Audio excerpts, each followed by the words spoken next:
Hello guys, welcome to my YouTube channel. कैसे आप सभी भी? होपफुली सब बहुत अच्छे और मैं भी ठीक हूँ। तो आज जो है, आज मैं घर पर अकेली हूँ, कोई भी नहीं है घर पर। आज सब लोग बाहर गए हैं तो मैं अकेली थी। काम सब खत्म हो चुका है, मैंने नहा भी लिया है और मेरे साथ सिर्फ काना रुका है। ताशु भी गई है, उसने स्कूल की छुट्टी कर ली है और मकाना को सुला दिया है मैंने। और अभी जो है आज काम मुझे ही करना है सारा। तो अभी मेरे कपड़े मतलब कपड़े सुखा दिए मशीन ने, वो मुझे सुखाने भी है अभी बालकनी में जाकर। तो मैं अकेली हूँ तो मन भी नहीं लग रहा है घर पर अकेले अकेले। बट सब आ जाएंगे शाम तक और अमिता भी आ जाएंगे दोपहर में ही। तो धीरे धीरे सब आ जाएंगे। तो आज मैंने सोचा आज मैं फ्री भी हूँ, कोई ज़्यादा काम भी नहीं है मुझे, कुछ थोड़ा बहुत आपके साथ शेयर करूँगी आज के दिन का। लेकिन ना मुझे ना बहुत लोगों ने ना ये कि पूछा था कि ना मैंने अपने व्लॉग बनाने क्यों बंद कर दिए थे, मतलब मैंने व्लॉग क्यों नहीं बनाए। आफ्टर 1 ईयर मैंने शुरू किया है अपना व्लॉग बनाना। मैंने लास्ट ईयर शायद न्यू ईयर पे ही मैंने अपना व्लॉग बनाया था। तो उसके बाद भी मैंने एक दो व्लॉग बनाया। मैंने उस टाइम पे बोला भी था कि मैं कंटिन्यू करूंगी अपना व्लॉग, पूरे साल का व्लॉग मैं डालूंगी, लेकिन मैं फिर नहीं डाल पाई किन्हीं वजह से। तो मैं आज वही आप लोगों को बताऊंगी कि मैंने क्यों इतने दिन तक व्लॉग नहीं बनाया, क्या रीजन था, किसी ने मुझे मना किया था या क्या था, सब कुछ मैं आपके साथ बताऊंगी, आज शेयर करूंगी। पर उससे पहले आप मेरे चैनल को लाइक शेयर सब्सक्राइब जरूर कीजिएगा, तभी आपको मेरी नई वीडियो की नोटिफिकेशन मिलेगी और आप मेरा व्लॉग देख पाएंगे, अच्छे अच्छे व्लॉग आप देख पाएंगे और अपना ऐसा ढेर सारा खूब सारा प्यार बनाए रखिएगा। तो ना उस टाइम पे आपने मेरी जो लास्ट अगर व्लॉग देखे भी होंगे तो लास्ट ईयर की आपने देखा होगा कि उसमें ना मेरे साथ सिर्फ ताशु थी। और ये जो मैंने व्लॉग शुरू किया ना, इनमें आपको काना भी दिखाई देता होगा, यानी कि मेरा बेटा भी दिखाई देता है। तो मैं ना उस टाइम पे जब मैं व्लॉग स्टार्ट कर रखे थे तो मैं दिवाली तक मैंने व्लॉग बनाए। उसके बाद मैं घर पे गई, वहां तक के मैंने व्लॉग मैं बनाए और काना उठ गया है। बात को अभी यहीं पर स्टॉप करते हैं, पहले काना को देख लेते हैं। चलिए। हाँ काना, और अरे देखो देखो देखो देखो, गिर जाओगे गिर जाओगे काना, गिर जाओगे। आजा आजा आजा आजा। काना की उठी उठी हो गई है देखो। और रे मेरा बेटा, उठ गए आप, उठ गई उठ गई उठ गई। अभी मैं आपके बारे में बात करने वाली थी, पता है। तो मिलती मैं आपसे थोड़ी देर में। कानों को थे चारा म्यार करके। काना को मैंने दोबारा सुला दिया है, तो अपनी बात करते हैं दोबारा से शुरू। हाँ, तो जैसे कि मैंने बताया कि मैं घर पर गई थी, वहां तक के मैंने व्लॉग आपको शेयर किए थे। उसके बाद जब मैं घर से वापस आई, यहाँ पर वापस आई, जन्माष्टमी के मैंने व्लॉग आपसे शेयर किया, अपने बर्थडे का व्लॉग मैंने आपसे शेयर किया। उसके बाद भी मैंने व्लॉग शेयर किए, मतलब मैंने बताया जैसे कि मैंने न्यू ईयर तक बनाए व्लॉग। लेकिन इसी बीच में मुझे सितंबर में पता चलता है कि मैं प्रेग्नेंट हूँ। तो मेरी तबीयत ठीक नहीं रहती थी उस टाइम पे, मतलब मैं बहुत ज़्यादा आलसी जो होता है ऐसा मैं फील करती थी। मतलब मुझे काम करने का मन नहीं होता था, बात करने का मन नहीं होता था, मुझे ऐसा लगता था कुछ भी करने का मेरा मन नहीं होता था उस टाइम पे। तो मेरी तबीयत खराब होने लगी, हम डॉक्टर के यहाँ पे किए गए तो वहाँ पे कंफर्म हुआ कि मैं प्रेग्नेंट हूँ। सब बहुत खुश हुए, मैं बहुत खुश हुई कि अब हाँ सेकंड बेबी हमारा आने वाला है। और ये चीज़ हर फैमिली के लिए, हर मदर के लिए एक ब्लेसिंग वाली एक बात होती है। और गॉड सब पर ये ब्लेसिंग करे होपफुली। और मतलब उस टाइम पे मेरी फैमिली वगैरह सब बहुत खुश हुए और सब ने मतलब मेरा बहुत ध्यान रखा उस टाइम पे। लेकिन होता है ना कि आप अगर आप प्रेग्नेंट है तो एक मूड स्विंगिंग बहुत ज़्यादा होती है आपकी, आपको मतलब तरह तरह का मूड आपको बनता है उस टाइम पे। तो ना जैसे मैं प्रेग्नेंट थी, मुझे पता चला तो मेरे साथ हुआ कि मुझे ना बहुत ज़्यादा हेडेक होता था उस टाइम पे, बहुत ज़्यादा मुझे हेडेक होता था, मुझे कुछ खाने का मन नहीं होता था। इनफैक्ट मेरा बिस्तर से उठने का भी मन नहीं होता था उस टाइम पे। मेरा इतनी उस टाइम पे जो स्ट्रगल वाली मेरी प्रेगनेंसी रही है ना, इस टाइम की जो मेरी प्रेगनेंसी थी सेकंड टाइम की, अच्छा था, बहुत अच्छी फीलिंग भी थी लेकिन काफ़ी स्ट्रगल वाली भी थी। तो डॉक्टर ने मुझे बोला कि मुझे बेड रेस्ट करना होगा इस टाइम पे, अपना खूब सारा ध्यान रखना होगा। तो ना थोड़ा हम टेंशन में भी हो गए थे कि चीज़ें ऐसी निकल के सामने आ रही थी, डॉक्टर बता रहे थे। पहले तो जैसे कि हमने चेक कराया तो बच्चे की धड़कन ही नहीं मिली थी, धड़कन ही नहीं हुई थी। तो उस टाइम पे वो थोड़ा टाइम हमारा टेंशन में गया कि यार पता नहीं क्या होगा क्या होगा। तो होपफुली जैसे कि हमने आफ्टर 15 डेज हमने चेकअप कराया तो धड़कन आ गई थी। प्रेयर की थी हमने इतनी सारी, तो उस वो हमें सब प्रेयर का जो है फल हमें मिला था। और फिर डॉक्टर ने बोला कि आपको इनका ध्यान रखना पड़ेगा, ये ट्रैवल नहीं कर सकते हैं, घर के ज़्यादा काम नहीं कर सकते, इनको बेड रेस्ट पे रहना होगा और खाने पीने का काफ़ी अच्छा ध्यान रखना होगा इन्हें। खाने पीने का मैंने ध्यान रखा अपना, लेकिन वही होता है ना, आप कितनी भी कोशिश कर लो लेकिन सब मूड के ऊपर डिपेंड होता है। तो मैं उस टाइम पर मेरा वेट भी बहुत ज़्यादा बढ़ गया था, मतलब पूरी प्रेगनेंसी में मैं ना मेरा 70 kg वेट हो गया था, इससे भी ज़्यादा मेरा वेट हो गया था, पूरे स्वेलिंग मेरी बॉडी पर आ गई थी। मैं कोशिश करती थी कि मैं फ़ोन उठाऊं और मैं व्लॉगिंग शुरू करूं, लेकिन जब मैं कुछ करती ही नहीं थी तो मैं व्लॉगिंग भी क्या करती। फिर व्लॉग बनाना ही नहीं होता है, उसको एडिट करके आप लोगों के सामने लाना भी एक होता है, अपलोड करना, वो सब बहुत सारे काम होते हैं। तो मुझे नहीं लगा कि मैं इतनी हिम्मत जुटा पाऊंगी इस टाइम पे कि मैं आप लोगों के साथ, मैं चाहती थी कि मैं पूरी प्रेगनेंसी का पूरा सफ़र आपके साथ शेयर करूं, आफ्टर प्रेगनेंसी भी मैं आपके साथ शेयर करूं, लेकिन मैं नहीं कर पाई। मैंने बहुत कोशिश की क्योंकि मैं मेंटली और फिजिकली बिल्कुल भी रेडी नहीं थी उस टाइम पे। तो मैंने सोचा कि अभी स्टॉप करना ही बंद है, मैं बाद में शुरू करूंगी। हालांकि अमित ने मुझे बोला कि अगर तुम्हारी इच्छा है तुम कर पाओ तो करो, टोटली मेरे ऊपर ही डिपेंड है। उन्होंने मुझे कोई प्रेशर नहीं किया कि तुम बनाओ या ना बनाओ, टोटली मेरे ऊपर डिपेंड था। तो मैंने उस टाइम पे सोचा कि नहीं चलो मैं अभी बंद कर देती हूँ, क्योंकि मेरी बॉडी पे बहुत ज़्यादा स्वेलिंग आ चुकी थी और मेरे जो हाथ और पैर थे ना वो इतना ज़्यादा दर्द करते थे, मतलब मीन्स ना तो मैं चल पाती थी और ना ही मैं इन हाथों से कुछ भी काम कर पाती थी। फ़ोन ऐसे उठाना भी मेरे लिए एक भारी काम लगता था मुझे, तो मैं कुछ भी काम नहीं कर पाती थी उस टाइम, इनका काम भी नहीं कर पाती थी। और लेकिन मैंने जैसे कि मुझे डॉक्टर ने बोला कि ना मुझे बेड रेस्ट लेना है, तो मैंने बेड रेस्ट नहीं लिया टोटली, क्योंकि मुझे पता था जैसे मैं बेड पर गई तो मुझे सीजेरियन अपनी डिलीवरी करानी होगी, लेकिन मुझे नॉर्मल डिलीवरी चाहिए थी। मैंने बेड रेस्ट नहीं किया, मैं थोड़ा थोड़ा करके काम करती रहती थी, हिम्मत मैं करती थी। हाँ, मुझे वोमिट तो नहीं हुई अब की बार, वोमिट से मुझे कोई प्रॉब्लम नहीं थी, तो लेकिन वैसी प्रॉब्लम में मुझे बहुत ज़्यादा थी, बैक पेन, हेडेक वगैरह बहुत ज़्यादा होते थे।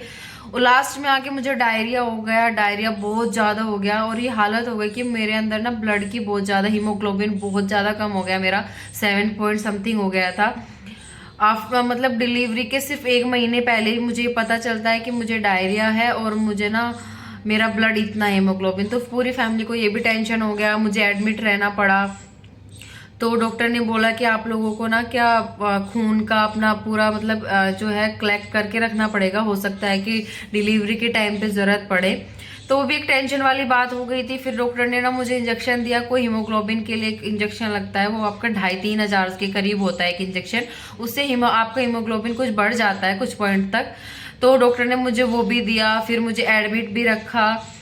मैं 2-3 बार एडमिट हुई हॉस्पिटल में, और मतलब पूरी जर्नी जो थी ना, मतलब पूरी रात मुझे जगना होता था, बहुत बेचैनी मुझे होती थी, दर्द मुझे रहता था पेट में पूरा। मतलब ये प्रेगनेंसी मुझे याद रहेगी कि कितनी स्ट्रगल से थी ये मेरी प्रेगनेंसी। लेकिन मेरी फैमिली ने, मेरे हस्बैंड ने मुझे बहुत ज़्यादा सपोर्ट किया, बहुत ज़्यादा प्यार दिया, उन्होंने मेरा बहुत ध्यान रखा इस टाइम पे, जो बहुत ज़रूरी होता है हर प्रेग्नेंट लेडीज़ की। अच्छा, एक और बात यहाँ पे हुई थी कि ना जब मुझे पता चला कि मैं प्रेग्नेंट हूँ, तो उस टाइम पे मेरे घर पे 2 शादियाँ थी, मेरे मायके में 2 शादियाँ थी, मेरी सिस्टर की और मतलब मेरे भाई की, कज़न सिस्टर एंड ब्रदर की।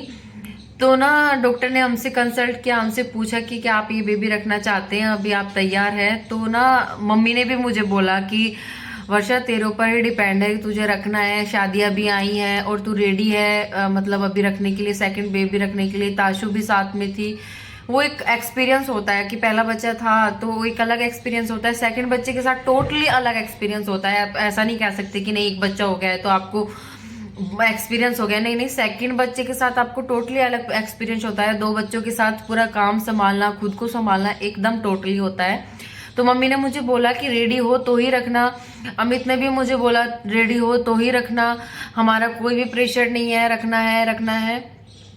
लेकिन जब इतनी बड़ी खुशी मुझे मिली, मुझे जैसे ही पता चला, तो मेरे दिमाग में बिल्कुल ये बात थॉट आया ही नहीं कि नहीं रखना है। मुझे सिर्फ टोटल यही था कि नहीं रखना है, अगर भगवान ने हमें दिया है और आना चाहता है तो हम रखेंगे, भले ही शादियां हैं, मैं थोड़ा ध्यान रखूंगी। हालांकि डॉक्टर ने मुझे ट्रैवल के लिए बंद कर दिया था, बिल्कुल नहीं कर सकती थी, लेकिन मैंने डॉक्टर से कंसल्ट किया कि मैं ट्रैवल मुझे जाना है, मतलब घर में ऐसी शादियां हैं तो मैं क्या जा सकती हूँ, अगर जा सकती हूँ तो किन इंस्ट्रक्शन के साथ जा सकती हूँ। तो डॉक्टर ने मुझे सब कुछ बताया कि ठीक है, अगर आप जाना चाहते हैं जाइए, पर आप इस तरह मतलब अपनी खुद की गाड़ी से जाइएगा। आप मतलब मीन्स ट्रेन से या वैसे किसी वैसे मत जाइएगा कि बाइक से जाइए या ऐसे किसी उससे मत जाइएगा, व्हीकल से।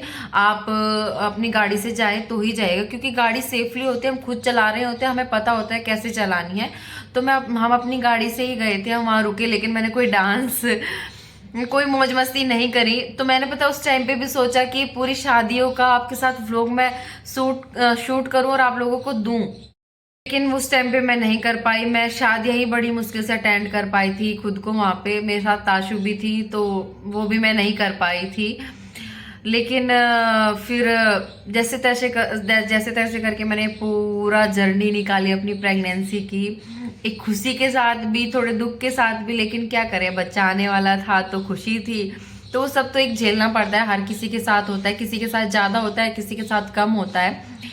लेकिन इस बार के एक्सपीरियंस मेरे बिल्कुल अलग थे, ताशु के टाइम के एक्सपीरियंस बिल्कुल अलग थे। वो भी मैं आपके साथ शेयर करूंगी किसी और वीडियो में, कि जब मुझे मेरे मतलब ताशु थी तो मैंने कैसा एक्सपीरियंस किया था, और अभी अगर काना था तो मुझे कैसा एक्सपीरियंस किया था मैंने, वो सब कुछ अलग था एकदम।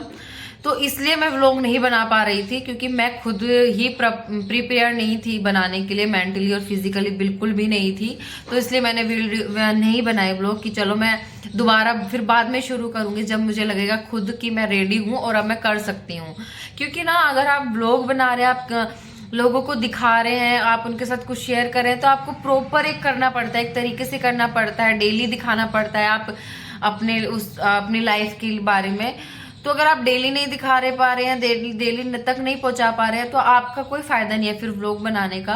तो आप अगर आप डेली व्लॉगर हैं तो आप आज बना रहे फिर महीने बाद बना रहे हैं, तो उस चीज का कोई फायदा नहीं होता है, आपको डेली देना पड़ता है। वो मैं नहीं कर पा रही थी, तो इसलिए मैंने उस टाइम पे बंद कर दिया।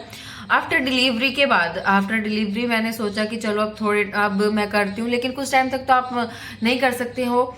तो मैंने ना फिर सोचा कि नहीं, अभी मुझे थोड़ा टाइम दोनों बच्चों के साथ देना है, खुद को तैयार करना है, कि 2 बच्चे अब हो चुके हैं, उनका ध्यान रखना है, खुद का, फैमिली का, सब कुछ, काम का सब कुछ ध्यान रखना है मुझे।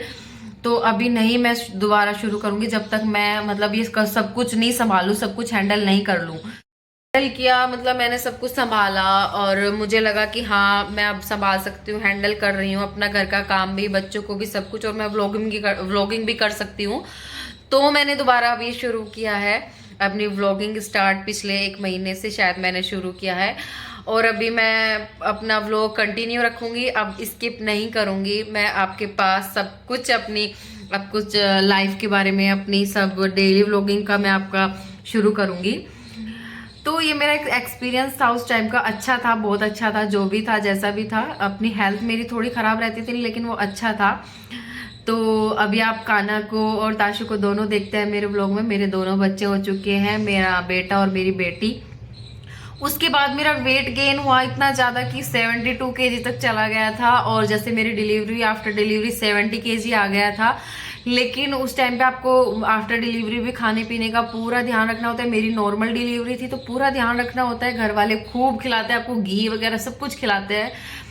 तो मेरा वेट और ज्यादा गेन हो गया था, मैं एकदम मोटो मोटो हो गई थी। तो फिर ना मुझे अपने वेट पर भी ध्यान देना था, वो मैं भी आपके साथ शेयर करूंगी कि मैंने कैसे कवर किया इतना अपना वेट, कैसे इतना कम किया मैंने। 13 केजी टू 40 केजी तक अपना वेट कम किया है, और ये जरूरी भी है एक टाइम के बाद, मतलब आपको अपना वेट कम ही रखना चाहिए हेल्दी रहने के लिए। तो वो भी मैं आपके साथ शेयर करूंगी। अभी सब कुछ सेटल हो गया है, मतलब मैं सीख चुकी हूँ 2 बच्चों के साथ काम कैसे हैंडल करना है और सब कुछ कैसे हैंडल करना है। तो यही वजह थी कि मैं ब्लॉगिंग नहीं कर पा रही थी अपनी। जब तक आप खुद रेडी नहीं हो तो आपको नहीं करना चाहिए, आपको खुद रेडी होना पड़ता है सबके लिए। तब आप जाकर ये सब कुछ कर पाते हैं। अब डेली के व्लॉग मैं बनाऊंगी अपने, और आप ऐसे ही अपना प्यार दिखाते रहना। तो चलिए अब बाकी के काम शुरू करते हैं। ये वाली स्टोरी तो मैंने आपके साथ शेयर कर दी कि क्यों नहीं बना रही थी मैं। तो चलिए अब बाकी काम निपटाते हैं। तो यहाँ मैं आ गई थी बालकनी में कपड़े सुखाने के लिए। कपड़े मशीन में सूख चुके थे तो मैंने ये टॉवल उतारी। सुबह जो जो नहाए थे उनके टॉवल सूख चुके थे, तो ये मैं टॉवल उतार रही हूँ और फिर फटाफट से कपड़े मशीन में से निकाल के सुखा दूँगी। और थोड़ी धूप हुई है, मतलब गर्मी जैसी हो रही है, धूप तेज़ है आज थोड़ी सी, तो कपड़े फटाफट से सूख भी जाएंगे धूप में। तो मैं कपड़े ही सुखा रही हूँ धूप में, फिर टॉवल लेके अपना अंदर जाएंगे।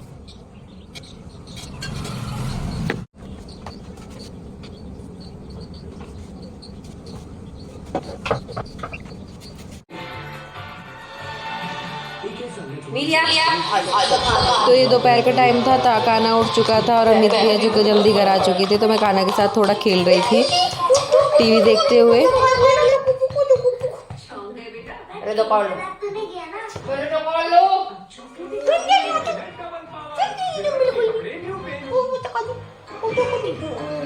सो जाओ, नीना करो, नीना करो, 4 बजने वाले हैं, तुम्हें नींद आ रही है? चक्को पारी दोबारा से नीना कर लो, दोबारा से सो जाओ। अच्छा बाय।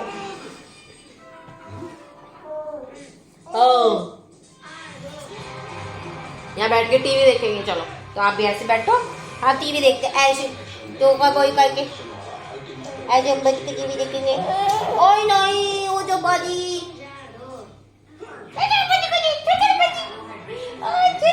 दादी का है। हेलो गाइस, तो देखिए मैं हो चुकी हूँ रेडी। मैंने पहनी अपनी ब्लैक कलर की साड़ी। एक्चुअली मुझे ना रील्स अपनी बनानी थी, मुझे कुछ अपने शूट करने थे, रील्स बनानी थी, तो मैं उसी के लिए रेडी हुई थी। तो सोचा आपके साथ शेयर कर दूँ, आपको दिखा दूँ। मैंने पहना अपना ये चोकर, ये वाली रिंग, और अपना आज मैंने आंखों का मेकअप थोड़ा हटके किया है। मतलब मैंने स्मोकी आइज नहीं किया, गोल्डन आइज की है।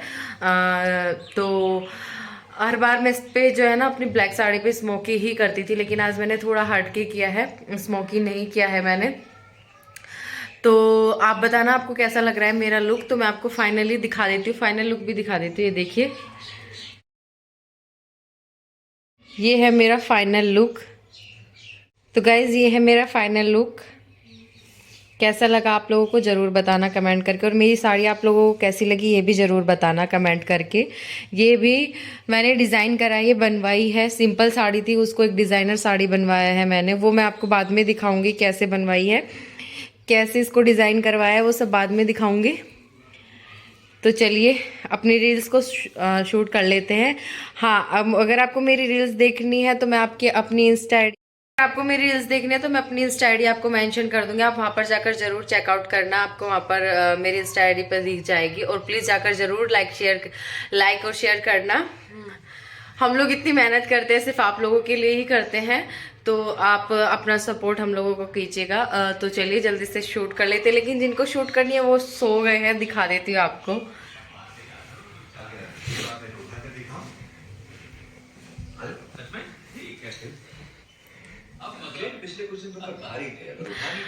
सो गए हैं, थक गए हैं। कुछ मैं खुद कर लेती हूँ, कुछ फिर बाद में करा लूँगी मैं। तो चलिए अब मिलते हैं अगले ब्लॉग में। तो मैं शूट कर लेती हूँ, मैं यहीं पर ही करूँगी, कहीं घर पर ही कर लूँगी थोड़ी बहुत तो शूट। फिर देखते हो कहीं बाहर जाएंगे, क्योंकि कान्हा अकेला है तो बाहर तो शायद नहीं जाएंगे, घर पर ही करेंगे। तो चलिए कर लेते हैं।